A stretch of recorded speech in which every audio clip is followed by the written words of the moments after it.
দেশে প্রবাসী যারা এই অনুষ্ঠান দেখছেন সবাইকে স্বাগত জানাচ্ছি টেবিল টক দেখার জন্য। আমি আনিস আলমগীর।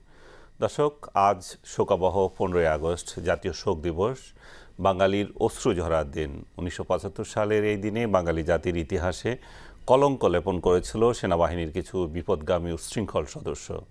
ঘাতকের নির্মম বুলেটে সেদিন 32 নম্বরের ধানমন্ডি 32 নম্বরের সড়কের ঐতিহাসিক ভবনে শাহাদাত বরণ করেছিলেন সর্বকালের সর্বশ্রেষ্ঠ বাঙালি, বাংলাদেশের স্বাধীনতা স্থপতি, জাতির জনক বঙ্গবন্ধু শেখ মুজিবুর রহমান। নৃশংস এই হত্যাকাণ্ডের 41 বছর পূর্ণ হচ্ছে আজ। শোক দিবসকে কেন্দ্র করে কথা বলবো আজ টেবিল টকে।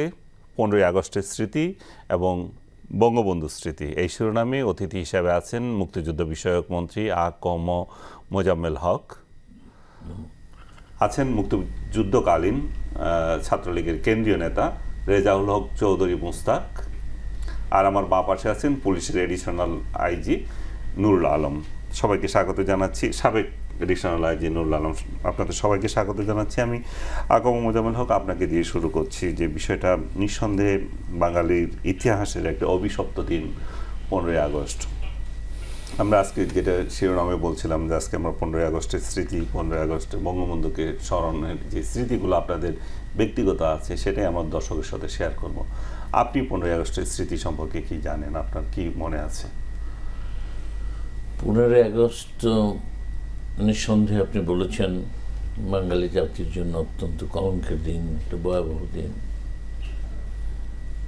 সকালবেলা যখন আমরা শুনতে পাই, আমি শুনিনি, অন্যরা এসে জানালো যে বঙ্গবন্ধুকে এইভাবে খুন করেছে এবং আত্মস্বীকৃত খুনিরা সদম্বে ঘোষণা দিচ্ছে, তখন সঙ্গত কারণে আমরা যারা কর্মীরা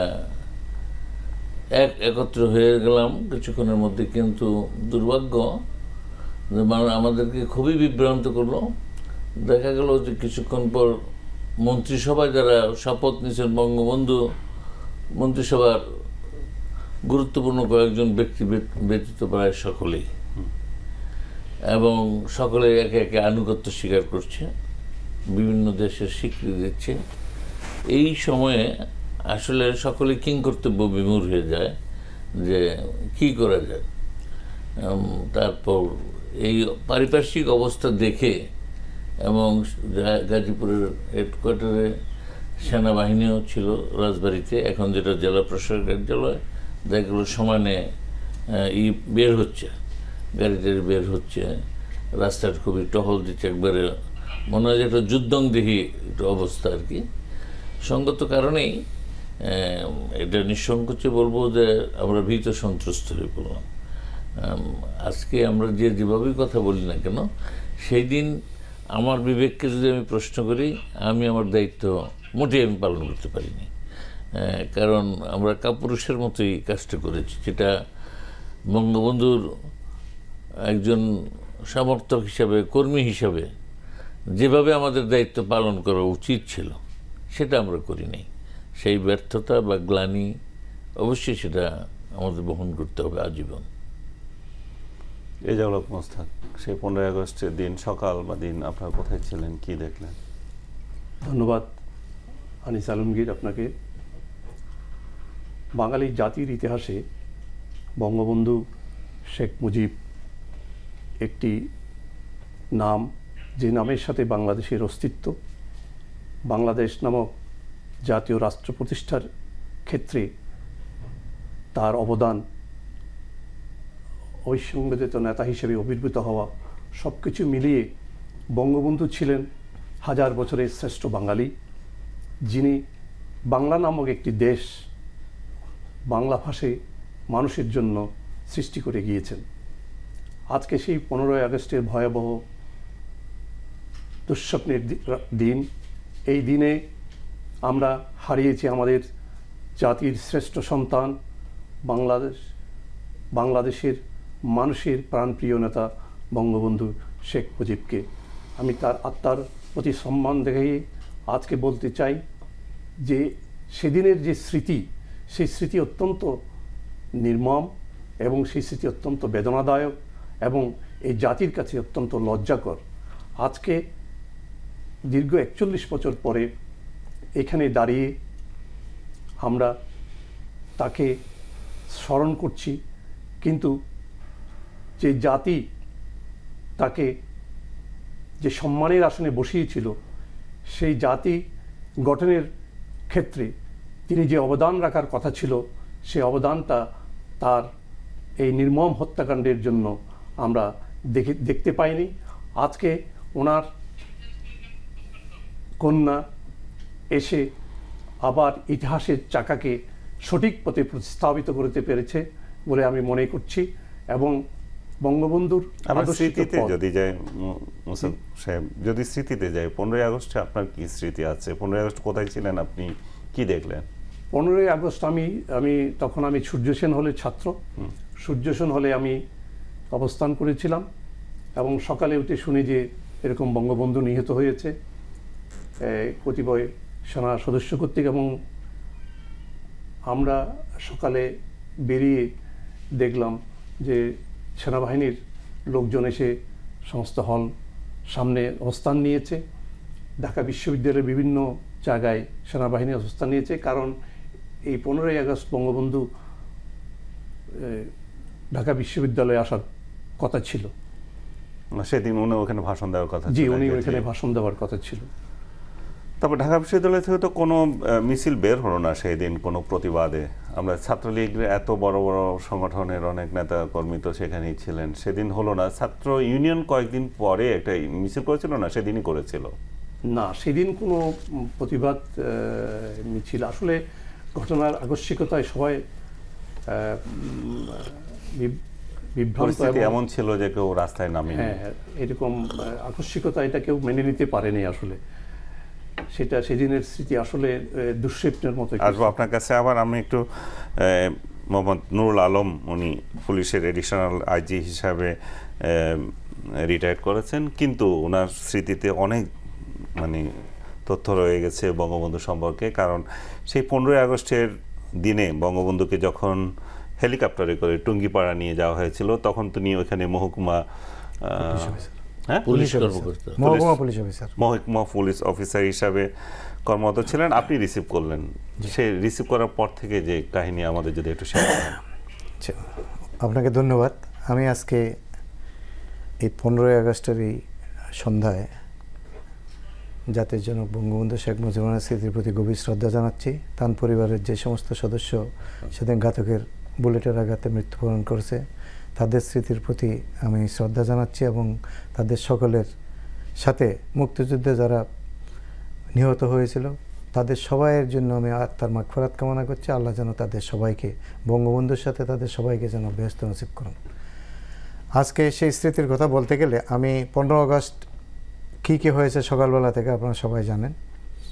আমি আর ওখানে না গিয়ে আমি শুধু এখানে আছি যে 16ই আগস্ট সকালবেলা। 16ই আগস্ট কি করে? সেটা তো 15ই আগস্ট একদিন পরে নিয়ে গেছে নাকি? হ্যাঁ, 16 আগস্ট ওই দিন নেয় নাই? আচ্ছা, না, তো যাই হোক, তো আমি 15ই আগস্টের ঘটনাটা তাহলে একটু বলতে হবে। 15ই আগস্টে এইরকম একটা পুরো জাতি স্তব্ধ হয়ে গিয়েছিল, কারো কোনো কান থেকে। আজকে অনেক কথা অনেক জায়গায় শোনা যায়, আমরা এই করছি ওই করছি, তবে আমাদের সেই সময় একমাত্র কমিউনিকেশনের ছিল, সুযোগ ছিল পুলিশের ওয়্যারলেস, এবং পুলিশ ওয়্যারলেস দিয়ে সারা বাংলাদেশে যোগাযোগ হতো। আর টেলিফোন ছিল এরকম ঘুরানো, কোনো টেলিফোনও খুব একটা যোগাযোগ হতো না। বড় বড় শহরগুলোতে খালি ওই টেলিফোন ছিল। তো আবার সেদিন থেকে আমি আবার একটু এটা বলতে চাচ্ছি যে আমি যখন বঙ্গবন্ধুকে এরকম সপরিবারে হত্যা করা হলো, তখন থেকে গোপালগঞ্জের পরিস্থিতি খুবই নাজুক ছিল এবং একটা এত ভয় ভীত সন্ত্রস্ত ছিল এলাকার জনগণ, গোপালগঞ্জ শহরের বিশেষ করে।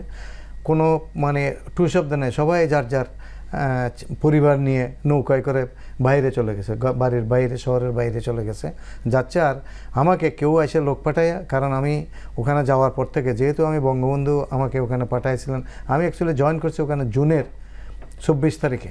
তাও বঙ্গবন্ধুর নির্দেশে গেছি, এটা মোটামুটি ওখানে সবাই জানে। তখন তারা আমাকে যারাই যে এইভাবে পারছে, কেউ মেসেঞ্জার পাঠায়, কেউ টেলিফোনে, কেউ পুলিশের মাধ্যমে, যে আমরা কি করব এখন। তো আমি বলছিলাম যে সেখানে আমিও কি করব এটা নির্দেশনা নাই, তবে আমি গোপালগঞ্জ শহরকে কোনো ঝামেলা মুক্ত রাখার জন্য চেষ্টা করতেছি। আর্মি আসলে কি হবে আমি জানি না। তারপরে আমাকে প্রস্তাব করা হচ্ছে অনেকে পরিচিতর মধ্যে, আপনি এখান থেকে থাকা ঠিক হবে না, আর্মি আসলে কিন্তু আপনাকে মেরে ফেলবে। আমি অত্যন্ত মানসিকভাবে ভীষণভাবে দুর্বল ছিলাম, কিংকর্তব্য বিমূঢ় ছিলাম। তো যাই হোক, রাত 1টা পর্যন্ত আমি পুলিশ লাইনে কাজ করেছি। সব পুলিশকে আমি স্ট্যান্ড টু অবস্থায়, মানে যুদ্ধ অবস্থায় যেরকম ফোর্স থাকে সেরকম অবস্থায় অস্ত্রগুলি দিয়ে ছিলাম আমাদের পুলিশ লাইনকে প্রোটেক্ট করার জন্য।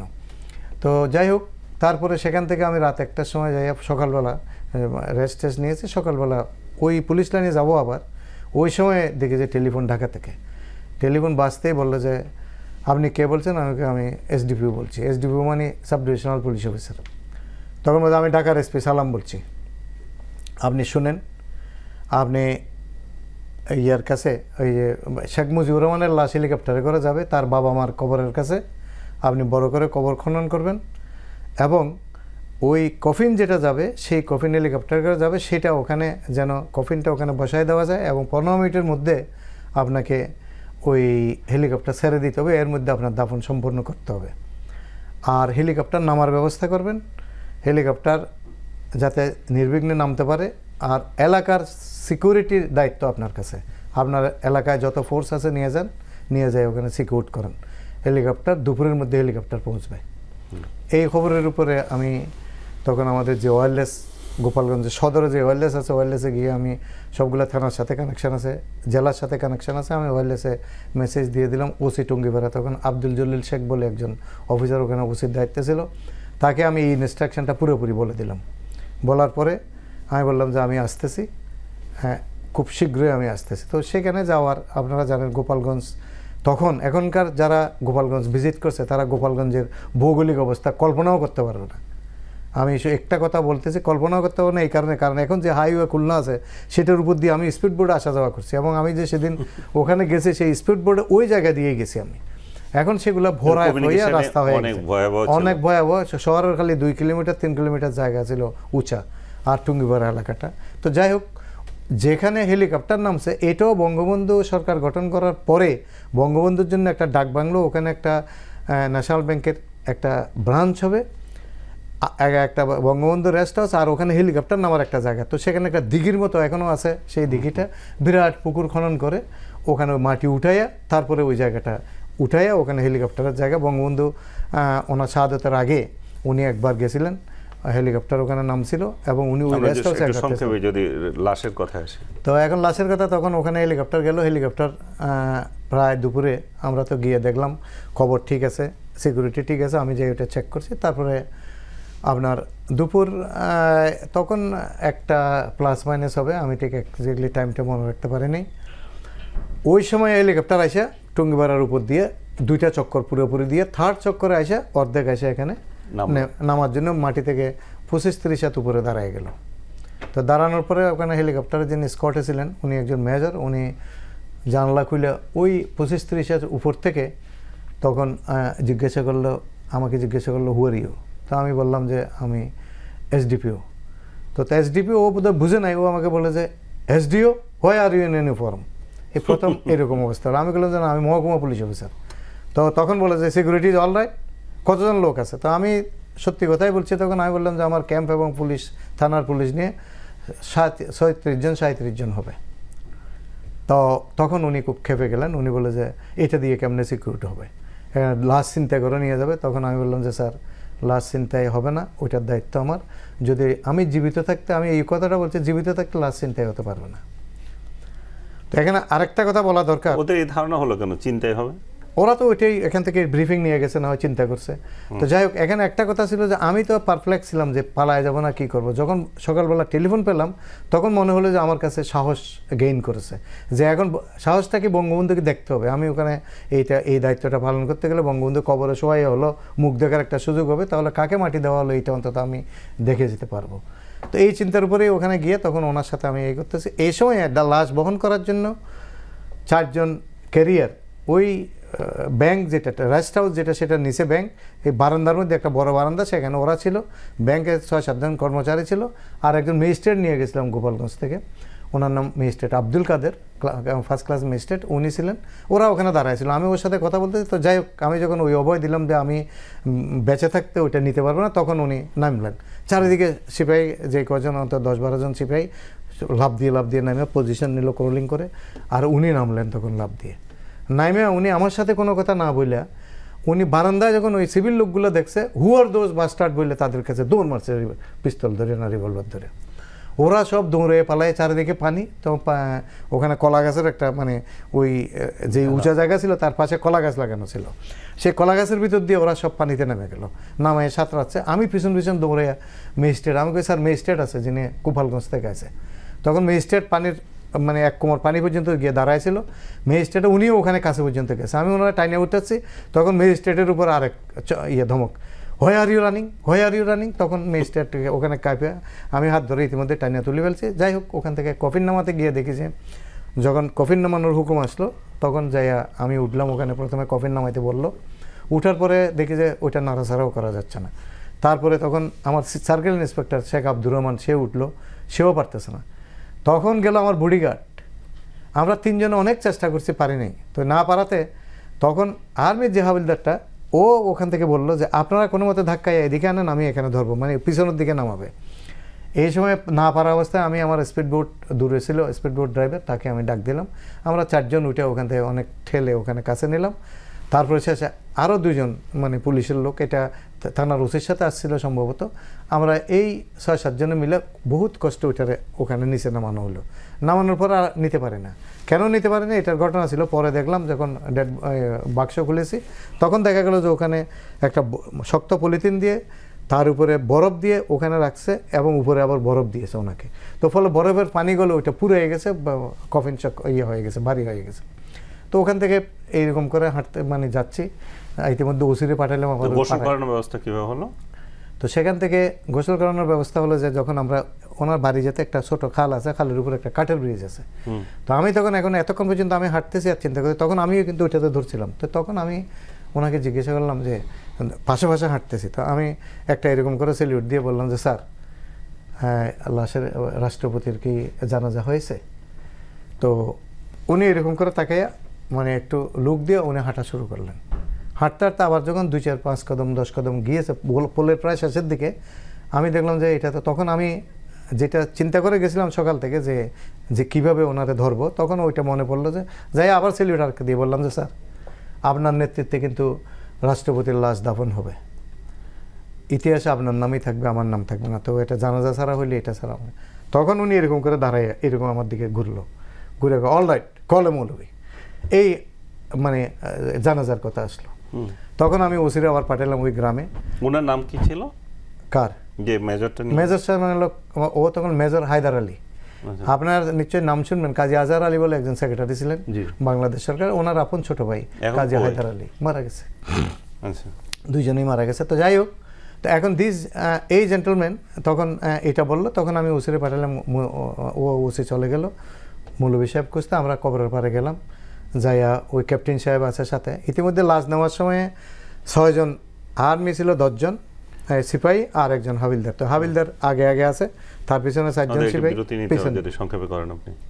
আর সংক্ষেপে ওইটা তখন ওইরকম করে গনগাট করে আমরা ওখানে গেছি, লাশ ইয়েতে নামালাম, কবরের পাড়ে নামালাম। আপনার জানাজায় কতজন অংশ নিয়েছিলেন?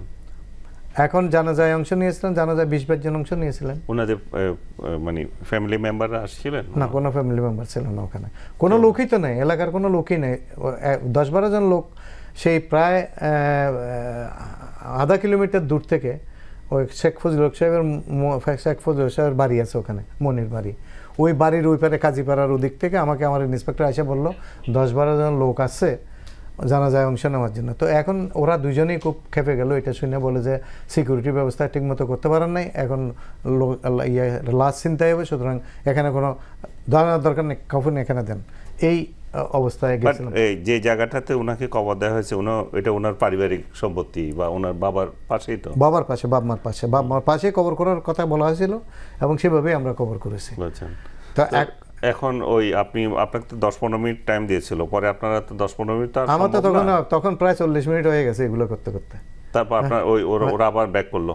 না না, এখানে আরো কথা আছে। তো তো ওখানে ওই যে মানে ওনাকে তো ওই যে মানে ডালা খোলা, তারপরে ইয়ে করা, এগুলা তো এটা না বললে দর্শকরা তো পুরো বুঝতে পারবে না। ডালা খুলতে কষ্ট গেছে, তারপরে ওখানে আইনা পাঞ্জাবি ছিল পরা, গেঞ্জি ছিল পরা, এই গেঞ্জিগুলো মানে কাটতে কষ্ট গেছে। একজন একটা ব্লেড নিয়ে আসে, একটা সাবান নিয়ে আসে, তখন ওই মৌলভী সাহেব তখন ইতিমধ্যে মৌলভী সাহেব এসে পৌঁছে গেছে, গিমাডাঙ্গা মাদ্রাসার একজন মৌলভী পড়ানোর, ও পৌঁছে গেছে। ওরা যখন ব্লেড দেওয়া হলো সে এরকম করতেছে, কোনো মতেই ব্লেড হাতে নিয়ে এরকম ধরতে পারে না। তখন আমি দেখলাম যে সমস্যা, তখন আমি ব্লেডটা হাতে নিয়ে কাগজ খুলে ওই পাঞ্জাবির একটু সোজা করে কেটে দিলাম, গেঞ্জিটা কেটে দিলাম, তারপরে ফ্রি হলো। তখন এই গোসল করা শুরু হলো। ওই গরুর খৈল খাওয়ায় বালতিতে এনে, টিউবওয়েল থেকে পানি এনে গোসল করা শুরু হলো। গরু গোয়াল থেকে একটা হোগলা চাটাই এনে আরগাল করে করা হলো। এখন কাফন নিয়ে সমস্যা। ওরা বলে যে যেটা দিয়ে নিয়ে আছে ভিজা কাপড়, তার কাইটা কাফন বানানো যায় না। তখন পাটগাতি বাজারে গেছিলো, ওইটা বলাতে আরও খেপে গেল। যাই হোক, লাস্টলি আমরা বঙ্গবন্ধু শেখ সায়রা খাতুন মেডিকেল হাসপাতাল ছিল ওখানে ওই রিলিফের কাপড় শাড়ি ছিল।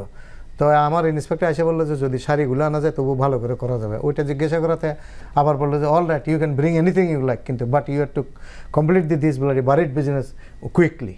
তো এই কথা বলার সাথে সাথে তখন ও দৌড়াইলো, যাইয়া ওখানে লোকজন কেউ নেই, দরজা ভাঙে 4টা শাড়ি আনলো, 2টা পার কেটে ওনাকে কাফন দেওয়া হলো। এই সময়ে ওই ইতিমধ্যে শাড়ির কাপড় দিয়ে এই সময়ে ওই যে ওনারা ডেড বডি নিয়ে গেলেন, তারা বললেন যে বঙ্গবন্ধুর কোনো আত্মীয়কে আনেন এখানে, আমরা তার হাতে লাশ হস্তান্তর করব এবং আপনার ওসি ম্যাজিস্ট্রেট সাক্ষী হবে। তো তখন ওই ক্যাপ্টেন সাহেব শুদ্ধ আমার পুলিশের লোক গেল লোক খোঁজার জন্য। তো পাশে ওই পাড়ার মধ্যে পাইলো আপনার শেখ আব্দুল মান্নান নামে এক ভদ্রলোক, ওনার 80-82 বছর বয়স হবে। তখন বললো যে ইনি বঙ্গবন্ধুর চাচা হয় সম্পর্কে, এমনি পনু মিয়া নামে পরিচিত। তো ওনাকে নিয়ে আসলো, নিয়ে আসে ওনার থেকে লিখে টেকে নিল, লাশ হস্তান্তর হইলো। এখন অফিসিয়াল কাজ যেটা, হ্যাঁ, এখন বলে যে আপনি কবরে নিয়ে চলেন। তখন এই কবরে নিয়ে চলতে, কবরে যাইয়া তখন এই ধমকের ইতিমধ্যে অনেক ঘটনা হয়ে গেছে। যাই হোক, আমি সংক্ষেপ করতে কবরের কাছে নিয়ে গেছে। মৌলভী সাহেব ভয়ে আল্লাহু আকবার করে 2-3 বার ডাক দিল, দায়া 3 খাতার হয়ে দাঁড়ান। আমরা তখন ধরাধরি করে লাশ নিয়ে যাচ্ছি। ওই যে কবর করার জন্য কয়েকজন ছিল, ওই ক্যারি করার জন্য কয়েকজন আনছে। ওখানে প্রায় 10-12 জন সিভিল লোক ছিল যারা কবর করছে এবং লাশ আনছে। তো আমরা 10-12 জন বা 14 জন হইতে পারে। তো আমরা ওখানে সামনে নিয়ে গেছি, মৌলভী সাহেব সামনে রাখে, মৌলভী সাহেব সামনে রাখতেও দেরি, মৌলভী সাহেব আল্লাহু আকবার করে জানাজার হাত উঠেছে, 3 কাতার হয়ে দাঁড়ান কথাটা বলছে। তো আমরা 3 কাতার হয়ে, আমরা পিছনে ছিলাম যারা, 3 কাতার হয়ে দাঁড়ালাম। আমরা নামাজ পড়লাম, নামাজ পড়ে উনি সালাম ফিরালেন, সালাম ফিরে হাত তুলে খালি রব্বানা জালামনা না কি যেন পড়ছে একটু দিয়ে, তারপরে লাশ ধরাধরি করে আবার নিয়ে গেলাম। এই সময় নিজেই তারার মধ্যে ছিল ভয়, হ্যাঁ, ওরা ভয়ে চলে আসবে। এই সময়ে বঙ্গবন্ধুর একজন আত্মীয় মহিলা, উনি বঙ্গবন্ধুর যে বর্তমান বিল্ডিংটা আছে, তখন তো ওখানে ঝোপঝাড় ছিল, ওখানে একটা গর্তও ছিল, ওইখানে ওই পারে দাঁড়াইয়া উনি খুব কাঁদতেছিলেন, আমি মুখ দেখবো, আমার দেখান বাবা, আমার দেখান, আমার বুক ভেঙে গেল, বুক তাপড়াচ্ছার। তখন মেজর সাহেবকে বললাম, স্যার আত্মীয়, আমি কিন্তু চিনি না, আমি বললাম যে স্যার আত্মীয়, মুখ দেখতে চাই। ইতিমধ্যে আরও একটা ঘটনা ছিল, আমি দেখতেছি আমার ব্যাচমেট এই যে আনোয়ারুল ইকবাল, যিনি তত্ত্বাবধায়ক সরকারের উপদেষ্টা ছিলেন, পুলিশের আইজি ছিলেন, তো আনোয়ারুল ইকবাল সাহেব, তো উনি এসপির প্রতিনিধি হিসেবে, এসপি ডিসি এরা সব ঢাকায় চলে আসছে তখন, ওই যে গভর্নরদের ট্রেনিংয়ে। তো সাথে আমার এসডিও চলে গেছে, আমি একমাত্র সিনিয়র অফিসার ছিলাম ওখানে। তো তখন ওনারা ওই ওকে দেখাইতে হবে, ও আমাকে ওখান থেকে, আমি চোখে হয়েছে এরকম করছে, আমি বুঝলাম যে দেখবে। তো আমি ওই ওনাকে দেখাই বললাম যে ইনা দেখতে চাই, আর দেখানোটা ঠিক হবে স্যার। তো বলছে অল রাইট। তখন কিন্তু গরান দিচ্ছে মানুষে। আমি আবার এদের দুইজনের ওনারা ডেকে আনলাম, এ গেল যাইয়া তখন গরান এদিকে মাথার দিক থেকে গরান দেয়, তো ওইটার এদিকে করে সরাইয়া আবার নিচে একজনের নামাইয়া মুখ খুলতে বললাম। তখন দুজনে কবরের পাশে এসে দেখলো, দেখার পরে আর এখানে যে বান্ধ দেওয়ার আর সুযোগ নেই, ওইটারে এমনি ডেকে দিয়ে তারপরে আপনার ওই গরানাবাদ দিল, দেওয়ার পরে মাটি চারিদিক থেকে বলে তাড়াতাড়ি দেন। তো এই করে তারা তখন ব্যাক করে আসলো, আমি তাদের সাথে হেলিকপ্টার, পুরো দায়িত্বটাই আপনার উপর পড়েছিল। আর পুলিশ প্রশাসন একটা ভীষণ বড় রকম দায়িত্ব পালন করেছিল সেই দিন। বিশেষ করে আমি তো গৌরববোধ করি এই কারণে, আমি জাতির অত্যন্ত গৌরবান্বিত সন্তান, এই কারণে বঙ্গবন্ধু নিয়ে গেছিল, অন্তত বঙ্গবন্ধুর আদর্শের সন্তান হিসেবে আমার সুযোগ হয়েছিল, সৌভাগ্য হয়েছিল জানাজা পড়ানো। আমি বলতে পারি যে এখন অনেক কথা বলবে, কিন্তু ওই পরিবেশে জানাজা, কবর করা বা করা, গোসল দেওয়া, ইট ওয়াজ। আমরা আলোচনা অব্যাহত রাখবো, একটা বিরতি নিয়ে ফিরে আসছি। দর্শক সঙ্গেই থাকুন। Thank you.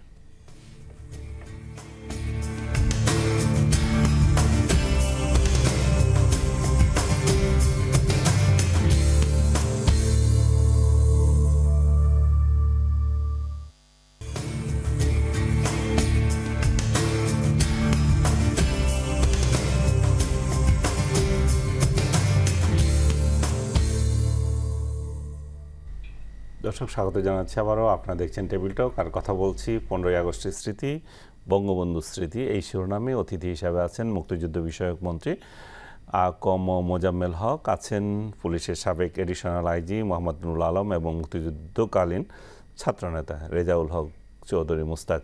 আমি মোজাম্মেল হক আপনার কাছে আবার যাচ্ছি। বঙ্গবন্ধু আমরা তো ইতিহাস দেখলাম, 15ই আগস্টে যে ঘটনা বলে শুনলাম, কিন্তু ওনার সঙ্গে কত স্মৃতি, কত হাজার মানুষের জড়িত আছে এই বাংলার। আপনার নিজের কি স্মৃতি আছে? 6 দফা দেওয়ার পর আজকে যেটা জাস্টিস ইব্রাহিম সাহেবের বাসা ছিল, সেখানে আমবাগান ছিল, যেটা ইব্রাহিম মেনশন। তখন এটা কোথায়? ইব্রাহিম মেনশন এটা পুরানা পল্টন।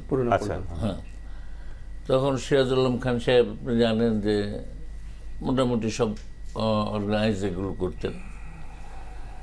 তার নেতৃত্বে বঙ্গবন্ধুর সাথে যখন সেখানে রাত্রিবেলা দেখা হয়, তিনি এসেই বলেন যে কেউ কোনো বাড়ির মালিক যদি ডাকাতকে চিনে ফেলে, তো ডাকাতের জন্য একটা উপায় থাকে যে সে তাকে মালিককে হত্যা করবে, আর যদি হত্যা করতে না পারে তাহলে রাস্তায় নিয়ে যাকে চিনেছে তাকে হত্যা করে ফেলবে, যাতে এই ডাকাত দল ধরা না পড়ে। আমি 6 দফা দিয়েছি। কিভাবে শোষণ হয়, শোষণের সমস্ত পথ বন্ধ করার জন্য 6 দফা দিয়েছি। এখন 6 দফা পাকিস্তানিরা মেনে নেওয়া একটা অবস্থা, তারা এটা মেনে নিতে পারে না, কারণ আমি তাদের কলিজে হাত দিছি। তাদের পাকিস্তানের জন্য দ্বিতীয় পথ আমাকে ফাঁসি কাস্টে ঝুলানো, এবং আমি তার জন্য প্রস্তুত। ভারতবর্ষে ক্ষুদিরামের ফাঁসি কাস্টের ঝুলানোর পর আন্দোলন সাময়িকভাবে স্তিমিত হয়ে গিয়েছিল, কিন্তু আমাকে ফাঁসি কাস্টে ঝুলানোর পর আন্দোলন যেন আরও গতিশীল হয়, বেগবান হয়, গ্রামে গ্রামে ছড়িয়ে পড়ে, তোদের কাছ থেকে সেই নিশ্চয়তাটা আমি চাই। এবং সেই জন্য তিনি মাটি ধরে আমাদের শপথ করেন। ইব্রাহিম মেনশন ছিল জাস্টিস ইব্রাহিম সাহেবের আমের বাগান, পুরনো পল্টন এখনও আছে, সেটা একটা। তারপর আপনার 17ই মার্চ 1971 সাল বঙ্গবন্ধু জন্মদিন। লক্ষ লক্ষ লোক সারাদিন ব্যাপী লাইন ধরে বাড়ির সামনে দিয়ে গিয়েছে, উনি বেলকনিতে দাঁড়িয়ে সালাম নিয়েছেন। তারপর সন্ধ্যার সময় যখন আমরা ভিতরে প্রবেশ করলাম, তখন বঙ্গবন্ধুর ক্যাবিনেটের পরে মন্ত্রী হয়েছিলেন শামসুল হক সাহেব, আমাদের এলাকার MNA, হাবিবুল্লাহ সাহেব তখন আওয়ামী লীগের নেতা ছিলেন। আমি গেলাম, কী ব্যাপার, তোরা কী চাস? বললাম যে শোনা যাচ্ছে জয়দেবপুরে তখন ইস্ট বেঙ্গল রেজিমেন্ট এটা অবস্থান করছো, যার 2IC ছিল পরবর্তীকালে প্রধান সেনাপতি আপনার শফিউল্লাহ সাহেব। যে শোনা যাচ্ছে যে তারা একটা উসিলা সৃষ্টি করেছে, বাহানা সৃষ্টি করেছে, যে যে ঢাকা ক্যান্টনমেন্টে অস্ত্রের ঘাটতি পড়েছে, সেই জন্য পার্শ্ববর্তী এলাকা থেকে অস্ত্র এনে সেটা পূরণ করবে। এখন আমরা কি করব? এই কথা বলার পর বঙ্গবন্ধু আমাকে যে ধমক দিলেন, আজও কানে বাজে, মনে হয় যে বিল্ডিংটা শুদ্ধ কাঁপতেছে, এত জোরে দিলেন। এবং দিয়ে বললেন, তাহলে তুই শিখলি কি? তারপরে খুব পায়চারি করে বললো যে you have to resist at the cost of anything. আমার বাঙালি সৈন্যদের কাছ থেকে যেন কোনো একটা অস্ত্র নিয়ে আসতে না পারে। এবং বঙ্গবন্ধুর সেই নির্দেশ পাওয়ার পর 19শে মার্চ 71 সালে যখন ব্রিগেডিয়ার জাহাঙ্গীর জয়দেবপুরে সেকেন্ড ইস্ট বেঙ্গলকে ডিজার্ম করার জন্য, নিরস্ত্র করার জন্য গিয়েছিল, আমার সুযোগ হয়েছিল সেই দিনের একজন তরুণ ছাত্র হিসাবে বা নেতা হিসেবে, যেভাবেই হোক, সেই কমিটির সর্বদলীয় সংগ্রাম কমিটির আহ্বায়ক হিসাবে সেটাকে রেজিস্ট করা, প্রতিরোধ করা। এর আগে সবসময় যেমন আমরা লাঠি সোটা নিয়ে, ইট পাটকেল নিয়ে বা ব্যারিকেড সৃষ্টি করে প্রতিরোধ করতাম, জয়দেবপুরে 19শে মার্চে সর্বপ্রথম অস্ত্র নিয়ে প্রতিরোধ করা হয়। আমরা ইস্ট বেঙ্গল রেজিমেন্টের 5টা রাইফেল নিয়েছিলাম, যারা কনভয় নিয়ে টাঙ্গাইল থেকে খাবার নিয়ে আসতেছিল তাদের কাছ থেকে ছিনিয়ে নিয়েছিলাম, এবং সেই 5টা রাইফেল, দেশি বন্দুক ইত্যাদি সহ আমরা ব্রিগেডিয়ার জাহাঙ্গীরের বাহিনীর উপর গোলাবর্ষণ শুরু করি। এবং বাংলাদেশের সর্বপ্রথম বঙ্গবন্ধুর নির্দেশেই 19শে মার্চ প্রতিরোধ সৃষ্টি হয়েছিল এবং যার ফলে স্লোগান উঠেছিল সারা বাংলাদেশে যে জয়দেবপুরের পথ ধরো বাংলাদেশকে স্বাধীন করো। বঙ্গবন্ধু আপনার এত মহান ব্যক্তি ছিলেন, এটা আমার শোনা কথা। সেটা হচ্ছে তিনি যখন আগরতলা মামলায়, আর আগরতলা মামলা সম্বন্ধে একটা মন্তব্যই করতে চাই। অনেকেই বলেন যে বঙ্গবন্ধু যে স্বাধীনতার ডাক দিয়েছে তার পূর্ব প্রস্তুতি ছিল না। আমি আইয়ুব খানকে এ ব্যাপারে সাক্ষ্য মানতে চাই। আইয়ুব খান আগরতলার ষড়যন্ত্র মামলায় যে অভিযোগ দায়ের করেছিল, অভিযোগটা ছিল যে শেখ মুজিব পূর্ব পাকিস্তানকে বিচ্ছিন্ন করার জন্য ছাত্রদের মধ্যে নিউক্লিয়াস গঠন করে সশস্ত্র যুদ্ধের মাধ্যমে দেশকে স্বাধীন করার প্রস্তুতি নিচ্ছে এবং পাকিস্তানের বাঙালি সৈন্যদেরকেও সে সংঘবদ্ধ করে পূর্ব পাকিস্তানকে স্বাধীন মানে বিচ্ছিন্ন, ওদের ভাষায় বিচ্ছিন্ন করার ষড়যন্ত্র করছে। আপনি দেখবেন আগরতলার ষড়যন্ত্র মামলায় যারা আসামি অধিকাংশই সেনাবাহিনীর সদস্য, 4 জন সিএসপি ছিলেন আর বঙ্গবন্ধু ছিলেন। ওই সময়কার কথা যেটা বইতেও পড়েছি এবং আমার সামনে 4 বার মিটিংও বলেছে আমাদের সাবেক ডেপুটি স্পিকার কর্নেল শওকত সাহেব বলেছেন যে ওনারা যখন সবাই বিমর্ষ যে কোনো দিন ফাঁসি কাষ্ট জ্বলতে পারে, তখন বঙ্গবন্ধু একদিন তাদের ডাকলেন, ডেকে বললেন, এই তোদের মন এত খারাপ কেন, কিসের এই ফাঁসি হবে তবে না, এই দেশে আন্দোলন হবে। তখন আন্দোলন শুরু হয়নি, কিন্তু 11 দফা আন্দোলন শুরু হয়নি। উনি বললেন যে আন্দোলন হবে, আন্দোলনে ওরা আমাদেরকে ছেড়ে দিতে বাধ্য হবে এবং দেশে একটা ইলেকশন দিবে, আইয়ুব খান বিদায় হবে, নতুন সামরিক শাসক আসবে, ইলেকশন দিবে, ইলেকশনে আমি জিতবো, জিতার পরে ওরা আমাদের ক্ষমতা দিবে না, ক্ষমতা না দিলে তারপরে হবে আমাদের আসল কাজটা। তার মানে উনি তখনই জানেন কি হবে, সবকিছু প্ল্যান। এবং তিনি তখন বললেন যে যখন ক্ষমতা দিবে না তখন সরাসরি স্বাধীনতা যুদ্ধে ঝাঁপিয়ে পড়তে হবে, সেই জন্য তৈরি থাকতে হবে সামরিক বাহিনী। এই দূরদর্শী ক্ষমতা আমাদের নেতাদের হয়তো নাই। আমি আপনার কাছে আসবো আবারও। রেজাউল হক মোস্তাক, আপনার স্মৃতিচারণে বঙ্গবন্ধু কি আছে? ধন্যবাদ আনিস আলমগীর। বঙ্গবন্ধুকে প্রথম আমি দেখেছি চট্টগ্রামের লালদিঘির ময়দানে। তিনি যখন 6 দফার প্রথম জনসভাটি তিনি চট্টগ্রামে করেছিলেন, তখন আমি মুসলিম হাই স্কুলের ছাত্র এবং ছাত্র সংসদের সাধারণ সম্পাদক এবং মুসলিম হাই স্কুল ছাত্রলীগেরও সাধারণ সম্পাদক, এবং ওই সময় আমি প্রথম ওনাকে দেখেছি। এর পরের স্মৃতিটা, আমি ঢাকা কলেজে ভর্তি হওয়ার পরে, ঢাকা কলেজে ওনার প্রথম সন্তান শেখ কামাল আমার সহপাঠী ছিল ঢাকা কলেজে। আগরতলা মামলা, যেটা মোজাম্মেল ভাই এখন বললেন, যে আগরতলা মামলা চলাকালীন অবস্থায় আমার ইচ্ছা হলো যে ট্রাইব্যুনালে আমি ওনাকে দেখতে যাব। তো ট্রাইব্যুনালে তখন যশোরের অ্যাডভোকেট মশিউর সাহেব, আওয়ামী লীগ নেতা ছিলেন, উনি ওনার আইনজীবী ছিলেন। ওনার ছেলে আমার সহপাঠী ছিল, ওনাকে বললাম যে তোর বাবাকে বলে আমাকে একটা পাস জোগাড় করে দে। বলে তুই কেমনে যাবি, সাহস করে। আমি বললাম যে না, যেভাবে হোক আমি দেখা করতে চাই। আমি এই ঢাকা ক্যান্টনমেন্টের বর্তমানে যেটা জাদুঘর হয়েছে, সেখানে আমি বঙ্গবন্ধুকে দেখার জন্য এক নজর ওই মশিউর রহমান সাহেবের সাথে আমি ক্যান্টনমেন্টের পাসটা আমার কাছে এখনও আছে, আমি এক সময় হলে আপনাকে দেখাতে পারবো। তো সেই প্রথম দেখা, এবং উনি বঙ্গবন্ধু তখন অনেক দূরে ছিলেন, তারপরও উনি অত্যন্ত তীক্ষ্ণ দৃষ্টিসম্পন্ন ব্যক্তিত্ব। উনি বললেন যে কে, কামালের বন্ধু, ঢাকা কলেজে পড়ে। একটা ইশারা করে দিল, মানে তুমি কেন আসছো, সেটা মানে অনেকটা সেরকম ভাব। আর এটা হচ্ছে আমার প্রথম সরাসরি বঙ্গবন্ধুকে দেখা। দ্বিতীয় স্মৃতি হচ্ছে, আপনারা অনেকেই হয়তো জানেন না যে বঙ্গবন্ধুর প্রথম জীবনী গ্রন্থ 1970 সনে আমি আমার অকৃত্রিম বন্ধু ছোটবেলার, তাও চট্টগ্রাম বাড়ি, রায়হান ফেরদৌস মধু ও সহ মিলে এদেশেতে জন্ম আমার বইটি প্রকাশ করেছিলাম। 24 পৃষ্ঠার একটি বই, জীবনী গ্রন্থ। প্রচ্ছদ শিল্পী ছিলেন শিল্পী কালাম মাহমুদ, তখন দৈনিক পাকিস্তানের উনি আর্টিস্ট ছিলেন। সেটা প্রকাশ করেছিলাম। এটা কি উনি লিখেছেন না আপনারা ওনার মুখ থেকে বলেছেন? না, ওনার জীবনী লিপিবদ্ধ করে, বিভিন্ন ঘটনা, ওনার জীবন গ্রন্থ, সেটা লিপিবদ্ধ করে ছাপিয়েছিলাম। মানে আপনার জীবনী লিখেছেন, এটা আত্মজীবনী না? না না, আত্মজীবনী না, আমাদের ওনার জীবনী গ্রন্থ। আচ্ছা। ওনার জীবনী 24 পৃষ্ঠার একটা জীবনী। ইসলাম চেম্বার বর্তমান যেটা, সেটার সামনে একটা প্রেস ছিল, সেই প্রেসের নামটা পাইওনিয়ার প্রেস সম্ভবত, পাইওনিয়ার প্রেস। সেখানে সময় ভিতরে এটা ছাপিয়েছিলাম। ছাপানোর পরে আমি বঙ্গবন্ধুকে এটা দিতে গেলাম 32 নম্বরে। বঙ্গবন্ধুর হাতে। কত সালে? জি, এটা কত সালে? 1970-এ। আচ্ছা।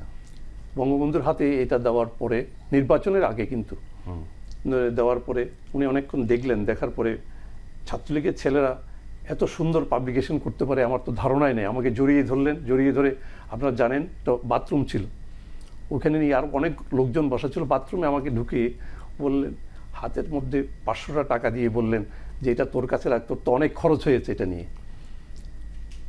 আর তৃতীয় একটা স্মৃতি, আরও অনেকগুলো আছে, তারপর আজকে সংক্ষিপ্ত আকারে আমি বলি। ছাত্রলীগের 1971 সনে, ছাত্রলীগের তাও 70 সনের শেষে আমার ছাত্রলীগ সেন্ট্রাল কমিটিতে একটি প্রস্তাব পাশ হয়েছিল, সেটা হলো যে স্বাধীন সমাজতান্ত্রিক বাংলাদেশ এর প্রস্তাব। এই প্রস্তাবে আপনার এই পরের স্মৃতিটা আমরা একটু বিরতি নিয়ে আসছি, তারপরে শুনবো। আচ্ছা। আছেন আপনার নুরুল আলম সাহেবও। দর্শক, আরও একটি বিরতি নিচ্ছি, এখনো সঙ্গেই থাকুন।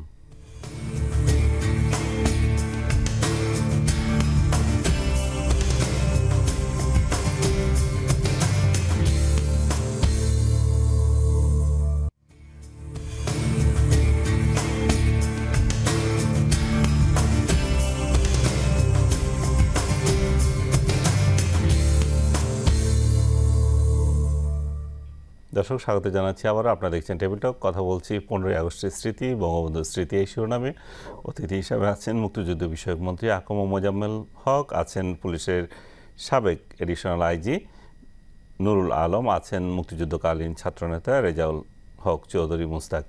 আমি আপনার কাছে আসছি নুরুল আলম, আপনার যদি খুব 1 মিনিটে যদি আপনি বলেন আপনার স্মৃতিটা। আমার স্মৃতি হলো, আমি তিনটা স্মৃতি 3 লাইনে বলবো। সেটা হলো যে আমি যখন 1967 সালে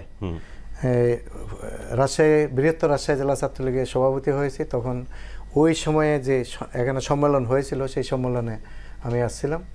আসার পরে তখন যাওয়ার সময়, রাজশাহী ফেরত যাওয়ার সময় ওনার বাসায় গেছিলাম। সেখানে রাজ্জাক ভাই ছিল, সেখানে কাজী আরেফ ছিল, আমার যদি মনে পড়ে, আরও 5-6 জনের সাথে আমরা রাজশাহী থেকে আসছি, 4-5 জন গেছি, যাইয়া সালাম করছি। উনি জড়ায় ধরছেন। এটুকু হলো আমার প্রথম স্মৃতি, ওনার সাথে সরাসরি এরকম জড়ায় ধরার। সেকেন্ড স্মৃতি হলো, আমি যখন 69-এ ছাত্র সংগ্রাম পরিষদের আহ্বায়ক ছিলাম রাজশাহী বিশ্ববিদ্যালয়ের, তখন উনি 69-এর ওই আগরতলা শহর মুক্ত হয়ে যখন উনি উত্তরবঙ্গ সফরে গেলেন, তখন নগরবাড়ি ঘাটে ওনাকে রিসিভ করতে আসছিলাম। আমাকে ওই সময়ে দেখে চিনতে পারছে কিনা আমি বলতে পারলাম। যখন পরিচয় করাই দিলেন যে ও রাজশাহী বিশ্ববিদ্যালয় ছাত্র সংগ্রাম পরিষদের আহ্বায়ক, তখন আমাকে এরকম জড়ায় ধরে একদম উপরে উঠে ফেলছে। উপরে উঠে আমার এখানে একটা চুমু দিয়েছে। এখনও মনে হয় যে আমার সেই স্মৃতি এখন আমি স্পর্শ করতে পারি, বা ওই আলিঙ্গনটা আমার কাছে এখনও রোমাঞ্চ সৃষ্টি করে। থার্ড হলো, ওই সময় 1970-এর নির্বাচনে যখন উনি চট্টগ্রাম সফরে গেলেন, আমি তখন MHC পরীক্ষা দিয়ে বাড়ি চলে আসি। 69-এর একদম শেষে, ডিসেম্বর মাসটা হবে। তো উনি যখন ওইখানে গিয়ে, আমাদের রাঙ্গুনিয়া হাই স্কুল আছে একটা, ওইটা বড় মাঠ, গেলে কোনো বড় নেতা, ওখানে বঙ্গবন্ধু ওখানে অনেকবার বক্তৃতা করছেন। এই দিন যাইয়া ওনার মিটিং হবে শহরে শুনে আমি দৌড়ে ওখানে চলে গেছি। যাওয়ার পরে আবার চিনছে আপনাকে বা এত লোকের মধ্যে? চীনা মানে তখন উনি আমাকে ওখানে সালাম করার পরে তুই এখানে কি? তো আমি বললাম যে লিডার, আমার বাড়ি এখানে। কোথায়? তো আমি গুমার বিলের ওদিকে হাত দিয়ে আমি বললাম যে এই যে এটা গুমার বিল, তারপরে এখান থেকে আপনার যদি। আমি 1970 সালে আমরা ঠিক এলএফও মেনে ইয়াহিয়ার অধীনে নির্বাচনে যাওয়ার ব্যাপারে আমাদের ছাত্রলীগের বিরাট তুমুল আপত্তি ছিল। এর পরিপ্রেক্ষিতে আমাদের বক্তব্য শোনার পরে তিনি বললেন যে এটাকে এই নির্বাচনে ক্ষমতা দেওয়ার জন্য নয়, এই নির্বাচন জনগণের ম্যান্ডেট পাওয়ার জন্য, এবং জনগণ যদি ম্যান্ডেট দেয় তোরা সেইভাবে কথা বলবি, যদি ম্যান্ডেট আমাকে দেয় নতুন একটা দেশ পাবো। এবং বক্তৃতা আমরা কী করবো, 6 দফা যদি না মানে, 6 দফার জন্য ভোট চাই, যদি 6 দফা না মানে তাহলে 1 দফার আন্দোলন দেশে হবে, সেটা বলছিলাম। এবং আজকে আমার আরও বেশি মনে পড়ে যে আমি জানতাম না, সৌভাগ্যক্রমে যে বাড়িতে আজকে মন্ত্রী হিসেবে উঠেছি 1 নম্বর মিন্টো রোড, আমাদের মহান নেতা, জাতির পিতা বঙ্গবন্ধু শেখ মুজিবুর রহমান বঙ্গবন্ধু শেখ মুজিব এই বাসায় তিনি ছিলেন, মন্ত্রী হিসেবে ছিলেন।